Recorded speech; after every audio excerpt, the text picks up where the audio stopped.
Don't underestimate the blessing you have, which is Islam. My parents are not Muslim. My wife is in the audience and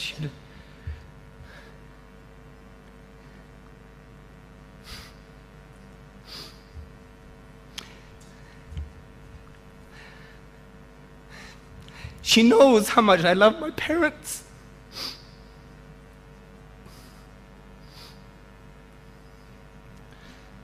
And my parents love me.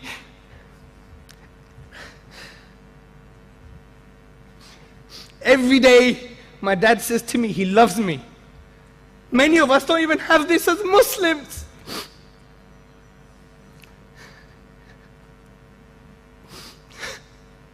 But if my dad dies like this, where is he going to go?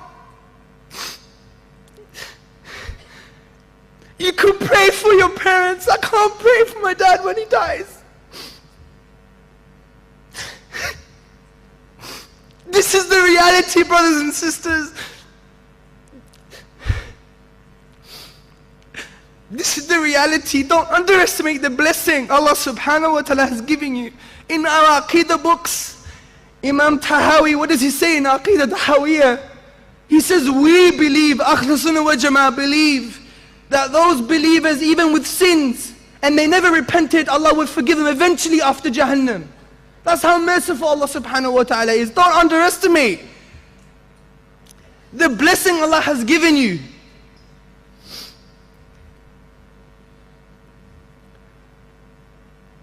This is the reality, brothers and sisters, and we need to wake up to this.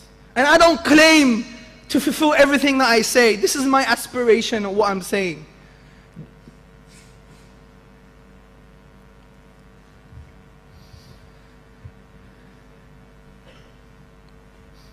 So don't underestimate the blessing that Allah subhanahu wa ta'ala has given you as a Muslim.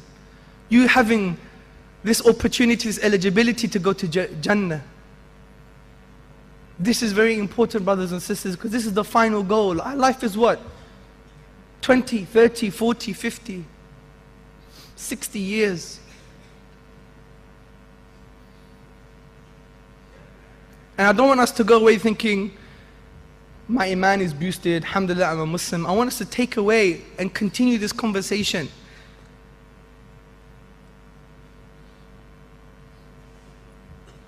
Because there's many people who need Islam, brothers and sisters. By 2040, according to the NHS and other medical bodies, the biggest disease that's going to kill people is what? It's depression, brothers and sisters. Already, 25% of women are always depressed. And that's not your fault, don't worry about it. You have to have a joke after some tears, huh? But you must realize this, brothers and sisters. There's a spiritual vacuum out there. And you can do this. Don't make it too late. My granddad passed away a year ago in September. My granddad was everything to me. He's the only guy in my family that when he said something, he would do it, even if he meant to cut off his leg. He was a man of his word. I love ask my family. I love my granddad. I loved my granddad. I never gave him any dawah, brothers and sisters. Shamefully. And then when I heard he was sick, what did I do? I went to go to Greece to go on the plane to give him some dawah. Maybe there's a chance. He loves God. He was a man, he loved God. But he passed away on the Friday. I couldn't even attend his janazah because we can't. Don't make it too late, brothers and sisters. Don't make it too late. And empower yourself. You know you can do this. Whoever you are, on whatever level you consider yourself to be. Because Muslims are people of Tawheed. We're people of La ilaha illallah. And what does this really mean in real terms, brothers and sisters? It means La hawla wa la quwwata illa billah. There is no true power apart from the power of Allah subhanahu wa ta'ala. So Israel is not an excuse anymore. Nor is the media. Nor is Joe Blogs next door. Or Fox News or Sky News. Or my boss. These are just empty tools that Allah uses to manifest His will. They have no true power. Only Allah is the true power. And if that is the case, it should free us from the change of creation. It breaks the chains from creation, because we can achieve anything according to the will of Allah subhanahu wa ta'ala. And since we don't know what His will is, it gives us this new realm of many possibilities to achieve what we can. And if we tried our best, we fail, we can still smile, as Salim eloquently said in his presentation, as the Prophet sallallahu alaihi wasallam did. Do you know why?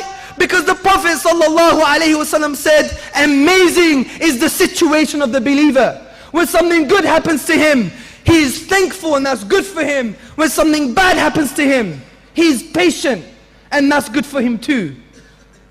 How could we not be patient when Allah subhanahu wa ta'ala says, Inna Allah ma'a sabiri. Allah is with the patient. Brothers and sisters, anything that I've said that has been wrong or offensive has come from my nafs or shaitan. Anything that I've said that's good has come from Allah subhanahu wa ta'ala, comes from Islam. Subhanakallahumma wa bihamdika ashhadu an la ilaha illa anta wa astaghfiruka wa atubu ilayk.